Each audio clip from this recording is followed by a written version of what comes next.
Cascade Hoops Talk, Billy D. Hey, couple top 25 games last night. Also, light schedule, so we have an extended interview with John Henry.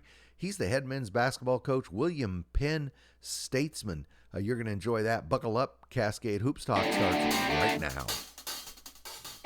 Cascade Hoops Talk, produced in the shadow of the beautiful Cascade Mountains and bringing the world NAIA basketball.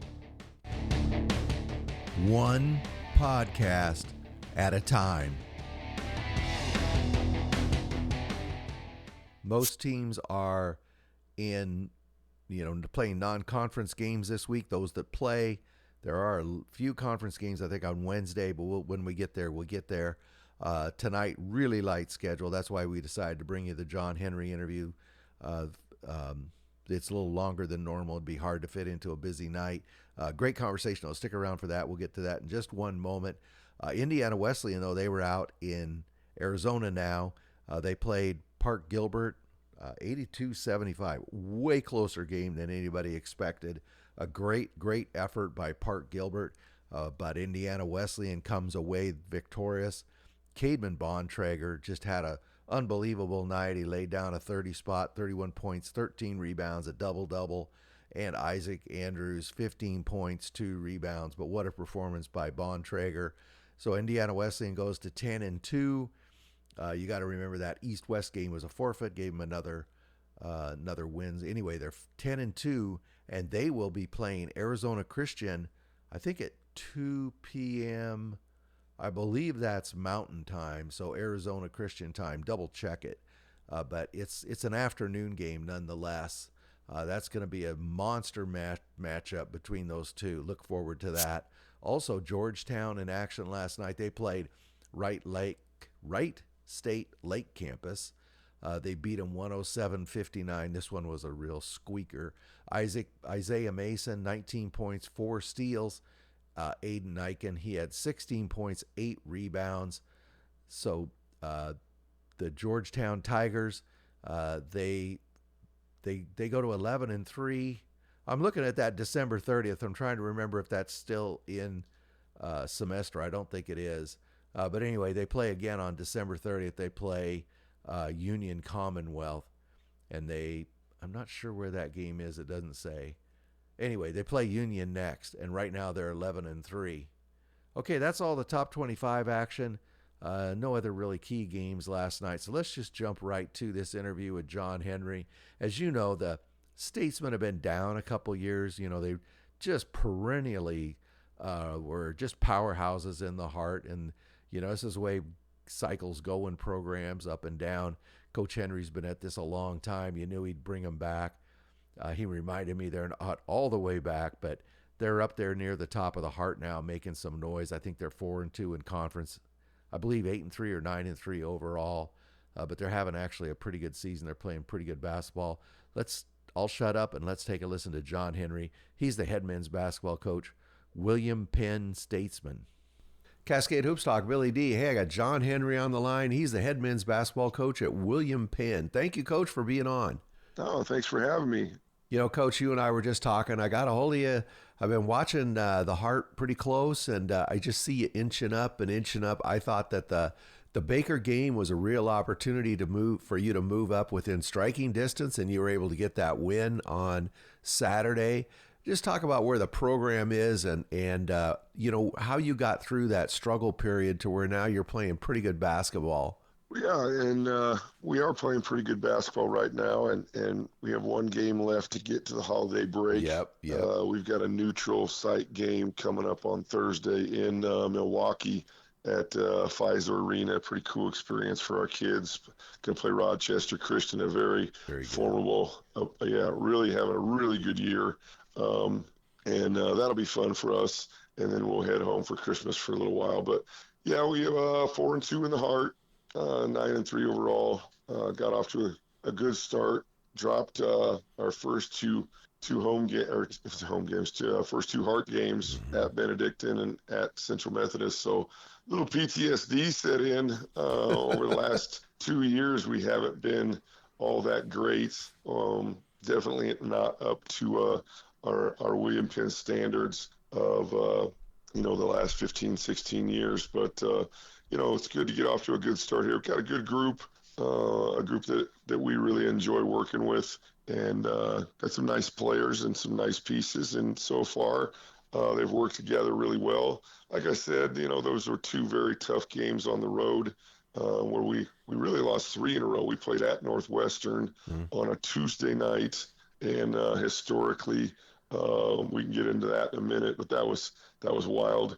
That's a 4.5 tough hour place drive. to play. That Oregon State is a hard place to play.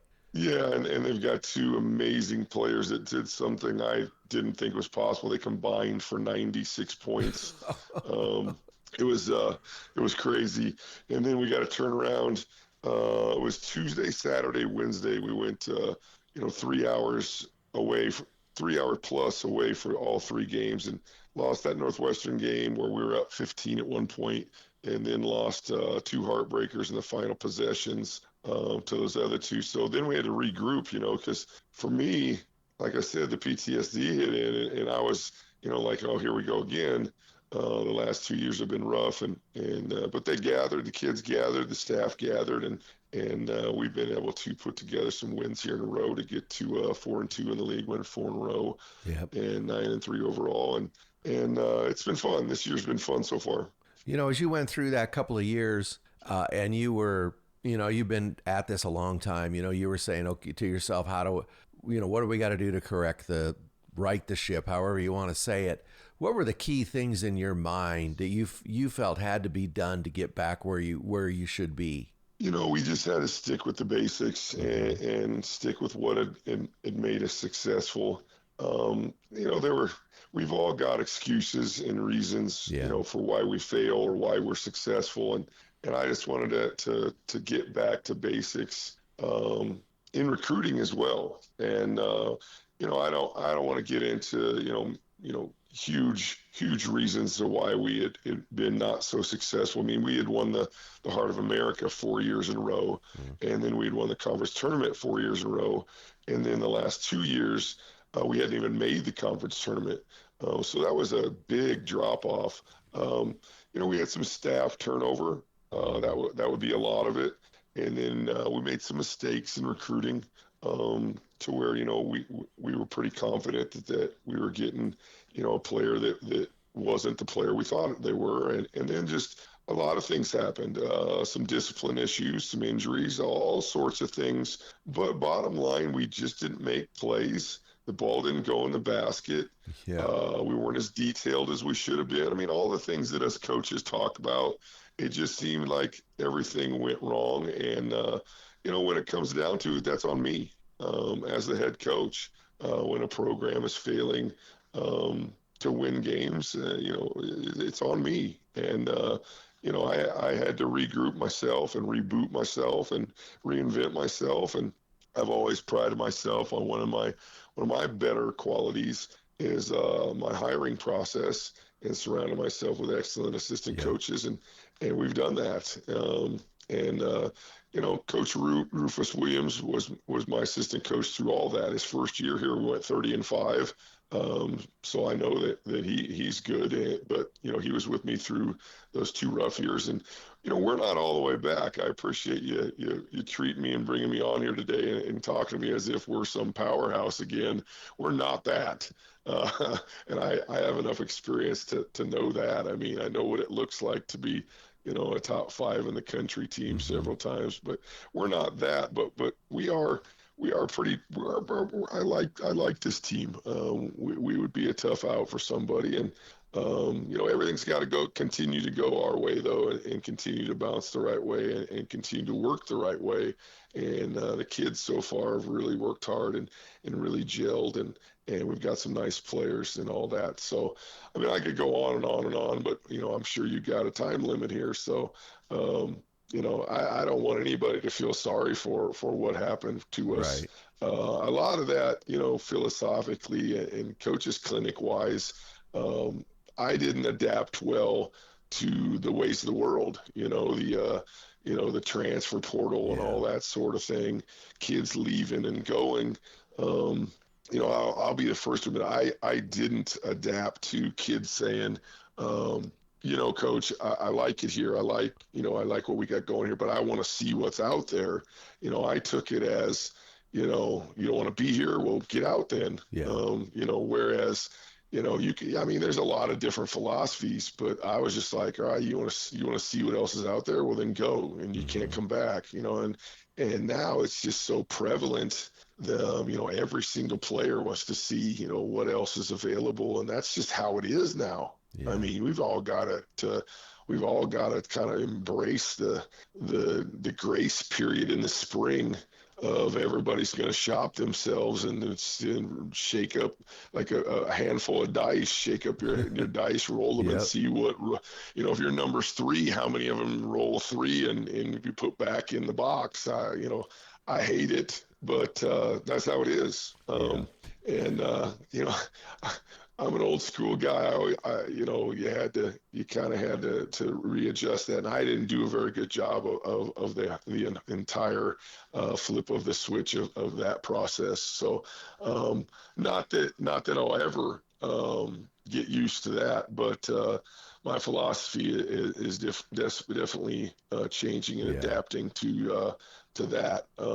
I sound like one of those old timers that says, back in my day, we walked both ways to school and in the snow, uphill in the snow and all that sort of stuff. All the stuff that I said I'd never say when I was young. I sound like that guy. So, but I feel like I've got a better grasp on what's going on with that, and just it was humbling. People say, you win a championship. Oh, it's so humbling to win this award or win that championship. It was humbling getting my butt kicked. That's the real humbling, right? That's a different type of humbling, when Cascade Hoops doesn't call anymore. That's a humbling experience. You were sitting on your couch crying at night. You take for granted talking to big timers like you.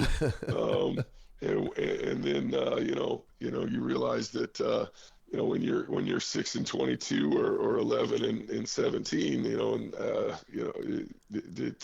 kind of the bottom dweller here. So that was the true meaning of humbling, and it part of life, and we're working to get back to where we were. I don't know if we'll ever get back to that. I mean, there's changes in environment and the world and everything. So, but it's good. It's good to be where we're at right now. And absolutely. Again, we've got a big game on Thursday, and we go up to Milwaukee and face Rochester and lose by 25. I don't want your followers going, what a loser Henry is. I mean, he was talking about Rochester's back. good. I'm not saying that. I'm just saying that we're having a nice season so far, and it's been a blast, and that was where we're at. Coach, I want to ask you about a couple of your players. You got some guys that are really built. Before I do that, you and I talked about your style when we were back in Kansas City. I find it fascinating. Mm-hmm. You shoot a lot of threes. They're not always the best threes. You shoot a lower percentage in threes, but you guys pound the glass. And if you take out the threes, you shoot a pretty high percentage from 2. So absolutely, it's a really unique style. Just talk about that a little bit. You want to get that ball in the air to create action, right? Yeah. We consider the missed shot part of our offense. I know that sounds goofy as heck, but and that's the way we've always been. When the three's going in, we're awesome. That's the way we figure. If that three's going in, we are really, really, really good. And that sounds stupid because anybody who shoots a lot of threes, if it goes in, you're really good. But with us, we're going to take some wild, quick shots at times. And we know that, so we're going to offensive rebound like madmen. And I always say, if you're unhappy with as a player, this is kind of fun to tell them. If you're unhappy with your touches with Coach Henry's style, go rebound it. Get as many touches as you want. Go rebound your buddy's shot, and you can shoot as many times as you want. If I'm not calling enough plays for you, go call your own play, offensive rebound, and that's kind of been our deal. And we're shooting it remarkably bad this year. But you're holding teams to the same. You're shooting 29, but you're holding teams to 29 too. Yeah, we guard the arc as much as we shoot it. Yeah, and we want a lot of possessions. and I'm not giving away, our scouting report. Everybody knows if you watch this player, even look at the analytics or It's not a statistics or whatever secret, word, Coach. whatever word you want to use in this day and age, statistics, analytics, whatever. But we're going to shoot it, and we're going to rebound it, and we're going to play hard. I think we're always at like a 97% rate of man-to-man as well. People always ask me, with your pace and your tempo, how come you don't press?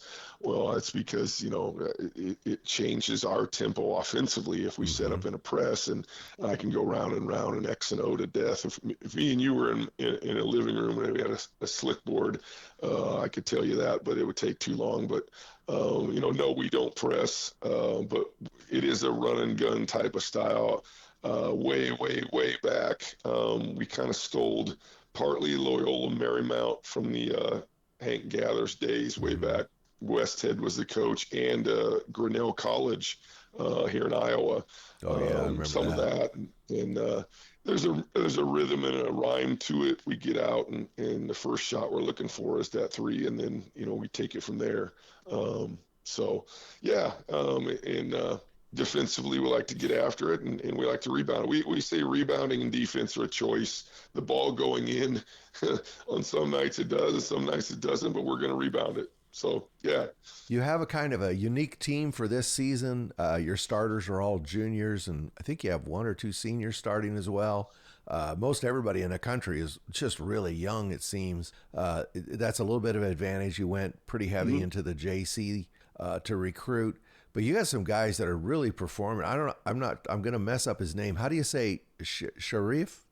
How do you say his last name? Fode Sharif. And it's funny, before we get into Fode, you're right. We do have an older team, and that was by design. That's me, like I said, and my staff. You take the model of what you see on TV. All those guys are older.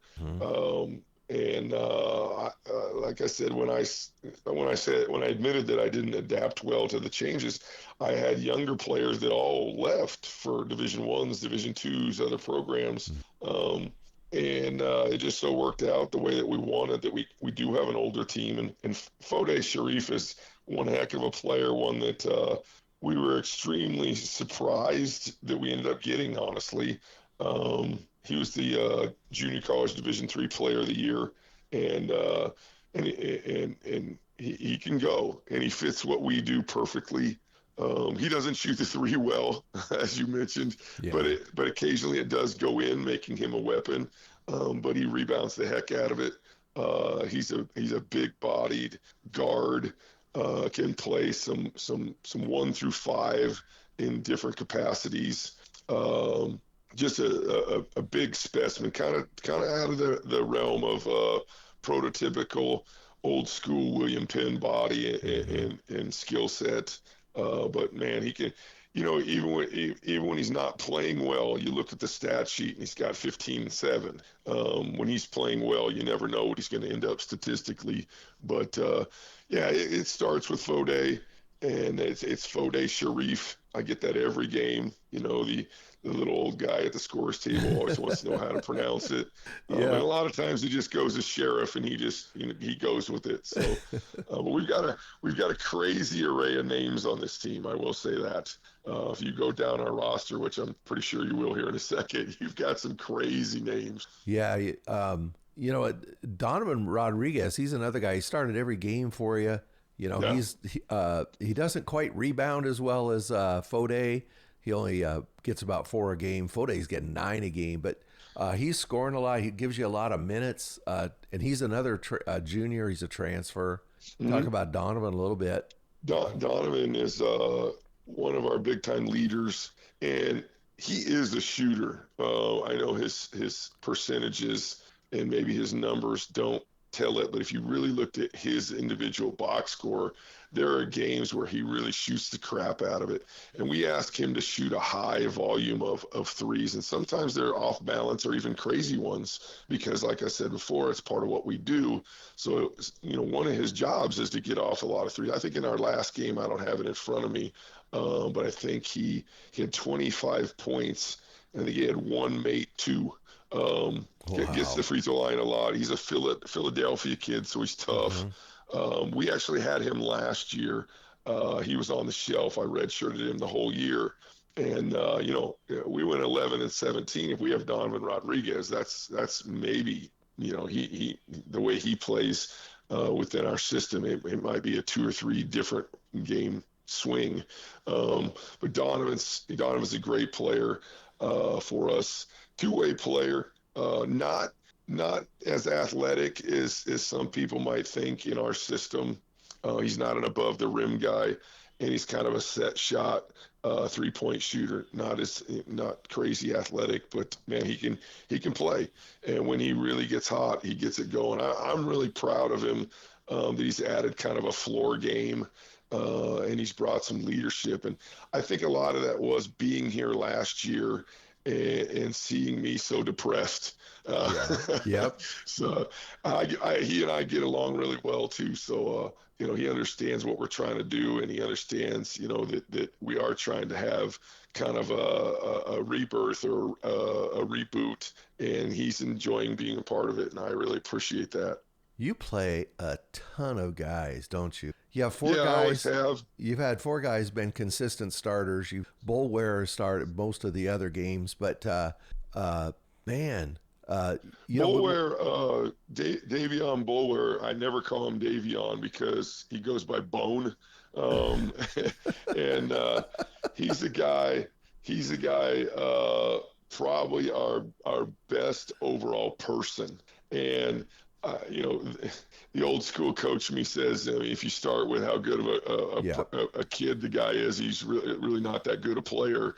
And I mean that jokingly and lovingly. Right, I got you. The coaches that are listening know exactly what I'm talking about. Yeah, you want all your kids to be great kids, and we have them. But Bone, he looks like he's unapproachable, but he's a sweetheart kid and big as heck.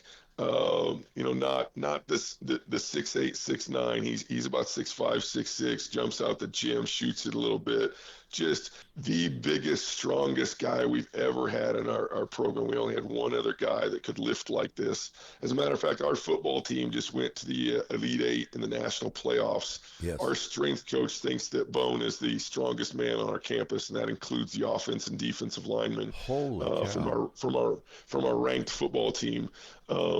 Wears glasses during the day and goofy shirts. Davion Bull wears a character, and he can go. Has battled a few injuries, and we moved him out of the starting lineup recently. I'm not letting the cat out of the bag here, but he'll probably be back in the starting lineup at some point. Okay. We've been going with DeJarn Russell Walters, another transfer out of Eastern Arizona, where they produce players. Great program.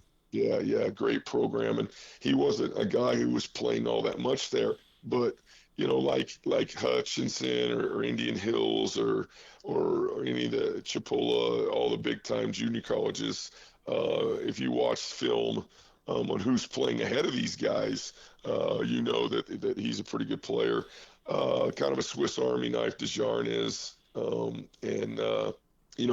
Plays D and is a rim protector, great athlete, super bounce, and again, a really good kid. DeJarn Russell Walters, and he's a character too. I smile when I say his name. But I really enjoy working with all 4 of the kids we've mentioned so far, and I'm happy to say their name on air, to be honest with you, because they deserve a little attention, and I hope that the season continues to go for them, because when you're trying to sell them on the banners on the wall of the past and tell them they're going to put one up themselves, it's good to see that good things are happening. And we got practice later on today, and finals are over, so who knows what they're doing right now. DeJarn, he hit me up last night. He was in the gym after practice, said, "What time do you want me to close it?" And I was like, "Oh, geez." So I had to go do that. Yeah. Those are great guys. Who else you want to know about? Well, we're getting a little long here, but I got to ask you about I think it's Alif Bass. Yep. You know, if you look at it, I told you we got names here. His numbers don't knock you over, but he started every game. He's not that big. He's 6'1". What does he bring to the court? He's obviously very important. He started every game. Tough general. He's our general. Tough kid. Again, fun to be around, fun to work with. Understands what we're doing. Durable, available. Yeah. East Coast kid, kind of tough. Him and Donovan Rodriguez know each other a little bit from back home, and just comes from a great family. And I trust him. You know, we've actually got 3 point guards. Boubacar Sidibe. Again, this is the all-name team here. He goes by Buka. He's out of the Milwaukee area. We're taking him home on Thursday for a game, playing in Milwaukee. And then Jake Ingle. Jake Ingle's an Iowa kid from Newton, Iowa. That's actually where I went. He went to the high school that I went to, so that's kind of fun. Those are our 3 point guards, but Alif plays the dominant of the minutes of those three. But, yeah, he's a general and a tough kid and understands what we're doing, doesn't seek his own shots, understands the scoreboard's the most important type of kid that probably won't get first-team all-conference, but is better than most of the point guards would play. Wow. You know, Coach, we're going to have to get you back on when we can go a little longer. Hey, I'm sorry I'm winded. No, you're fine. I'm glad to have you on. It's been 2 years since anybody's asked me for an interview. So last time we talked, we were in the basement of that hotel, whatever is it, the Crown. Yeah, I always call it the Crown Royal, and everybody laughs, but it's the Crown Plaza. But that was a lot of fun. This is a funny story. I was going through my phone recently over Thanksgiving, and I saw your number, and I was like, wow, I haven't heard from him in a while. And I was like, man, maybe if we win a couple more games, I might hear from him. You know what I'm thinking about? And then it triggered me. I was like, I wonder if we win some more games, somebody will hit me up, and I appreciate the time. I mean that lovingly and funny. You know, it's good to win some games, and it's, you know, like I said, it's all part of the process, and it's you know, it's going to be a fun year. I'm enjoying it so far. Hey, Coach, not to prolong it, but that's another funny story. I texted you, or I interviewed you during the season before I met you in Kansas City. And then I texted you before you got to Kansas City to try to set something up, right? And you said, who is this? I says, Billy D. He goes, oh, I took your name out. I didn't think you'd ever call me again. Yeah, no, that happened. So that's the other thing I popped in my head was I almost erased this guy before. Why didn't I erase him now? And then it's like 3 weeks later, you call me, and I was like, "There's no way." I mean, no, you texted me last night. Yeah. Like, there's no way. I was just gonna erase this guy again. I told my wife last night after we set up the interview, I was like, you know, hey, something's going right, you know, and she was teasing me. She was like, no, you're making that up. You think you're back, so you're making up the fake interview. You're trying to make me feel like you're back. She's a character too. Oh, man. Oh, John Henry, I definitely got to get you back when we get a little bit deeper into this Heart. The Heart is going to be very competitive. Right now, Todd Lawrence's team is playing great. But everybody's right on his heels. You've been around this game long enough to know, you know, after Christmas, things are really going to get mixed up. You know, injuries are going to hit. You know, people are going to have bad weeks. Well, I've got stories for days, and I coached against Todd Lawrence, and we actually come from the same area as well. So, you know, I've known Todd for a long time as a player, all the way back to his Prairie City Monroe high school days. Oh, okay. Yeah, Todd's got it going, and everybody predicted Todd would be a successful coach, and he's doing exactly what everybody thought. And well, he's a pretty competitive guy. I'll give you that. Oh yeah. I got some good ones for you for a different time. But no, Todd is doing exactly what everybody thought he would, and a great ambassador for our league, and does an excellent job. He's done a good job with Graceland. He has. Well, Coach, I really appreciate you being on, and like I say, we'll get you back on a little bit later into the season and talk more about the Heart basketball. Oh, would love to, and thanks for having me. I appreciate that. That's John Henry. He's the head men's basketball coach, William Penn. Thank you, Coach. All right, see you later. Oops, Hey, if you ever get thanks a lot, first off, from John Henry and for William Penn University. But I got to tell you, if you ever get an opportunity to sit down with John Henry and just talk hoops and life, I mean, he'll have you rolling in the aisles. The guy's a gas to talk to. I guess you could talk about him too, but no, he's really enjoyable to talk to, and he's an open book. He doesn't pull any punches. I just always love talking to him. If you ever get a chance to sit down with him, I'd suggest you take it. Just quickly wanted to remind you that tomorrow, the new top 25 comes out in the morning, usually like 8:30. The fastest way to find it is on X. It usually comes up there first on the NAIA site. So that comes out tomorrow. I can tell you one thing, things are going to shake up. I mean, if you just go through the top 25 and look what's happened the last couple of weeks, I'll tell you what, things are definitely going to shape up.